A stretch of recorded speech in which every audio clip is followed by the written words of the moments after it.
BNP নেতা ইশরাককে mayor হিসেবে শপথ না পড়ানোর রিটের পরবর্তী শুনানি নিয়ে আগামীকাল দুপুর 12:30টায় আদেশ দেবেন হাইকোর্ট। এ বিষয়ে ইশরাকের আইনজীবী ব্যারিস্টার এম মাহবুবউদ্দিন খোকন হাইকোর্টে ব্রিফিং করছেন। আমরা সরাসরি চলে যাচ্ছি সেখানে।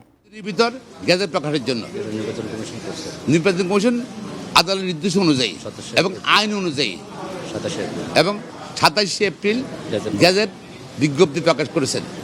ইশরাককে নির্বাচকে তাকে ইলেক্টেড মেয়র হিসেবে ঘোষণা দিয়েছেন।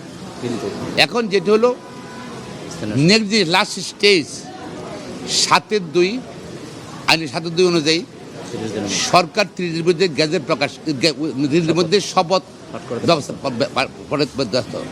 সরকার 30 দিনের মধ্যে তাকে শপথ পড়াতে বাধ্য শপথ করাচ্ছে না এবং এসে চ্যালেঞ্জ করছে। আমরা বলছি তার তো কোনো লোক কাছে নেই, মামলাকে অধিকারে নেই। তাই হি ইজ বিজি বডি। সে যে ভদ্রলোক মামলা করেছেন লয়ার, সে ঢাকা সিটি কমিশন কোথাও ভোটার যে সেটা উল্লেখ করেন নাই। সে ভোটারও না, ভোটার উল্লেখ করেন নাই।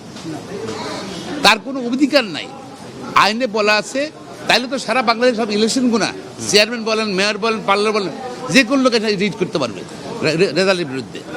তাহলে এটা তো সম্ভবপর না, এটা কোনো সিদ্ধান্ত নেই। আমাদের সুপ্রিম কোর্টের আপিল ডিভিশনের হাইকোর্ট ডিভিশনের কোনো সিদ্ধান্ত নাই যে এই নির্বাচনী প্রতিনিধি প্রার্থীর বাইরে অন্যকে এসে ইলেকশন ট্রাইব্যুনালের রেজাল্ট চ্যালেঞ্জ করেছে বা রায় চ্যালেঞ্জ করে কোনো নজির তারা স্থাপন করতে পারে নাই।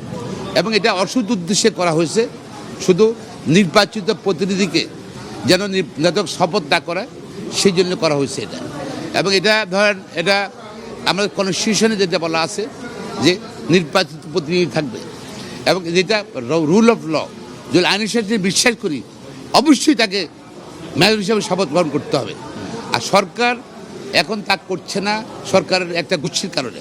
আমি শুধু সরকারকে বলবো না, সরকার একটা বেসিক কোয়ার্টার একটা গোষ্ঠীর কারণে তারা এখানে আর স্থানীয় সরকার মন্ত্রণালয় থাকবে। ঢাকা সিটি কর্পোরেশন নিয়ে গেছে, সেখানে তো অফিস করতেছে স্থানীয় সরকার মন্ত্রী উপদেষ্টা। এটা কীভাবে সম্ভব হয়? পরে এখন তার কোনো লোক কাছে নেই, তার কোনো মামলাকে অধিকারে নাই এবং অসৎ উদ্দেশ্যে ফজলুল তাপস সাহেব আসতে পারছে না এবং তার পক্ষে মূলত সদ্য নামে মামলা করেছেন। সুতরাং এই মামলাটা চলবে না এবং খারিজ হওয়া উইথ কস্ট। আমরা চেয়েছি উইথ কস্ট, যিনি মামলা করেছেন জরিমানার সহ খরচ সহ উইথ কস্ট তাকে মামলা খারিজ করার জন্য। এখন কাছের কামালও অনুরূপ সাবমিশন রেখেছেন, সরকারের পক্ষ থেকে সাবমিশন রেখেছেন। কালকে দুপুর 12টার সময় আদেশের জন্য রাখছেন, আগামীকাল দুপুর 12টার সময় আদেশের জন্য রাখছেন। সেখানে যদি কারো কোনো আর বক্তব্য থাকে বক্তব্য শুনবেন, কালকে আশা করি ইনশাল্লাহ আদেশ দেবেন।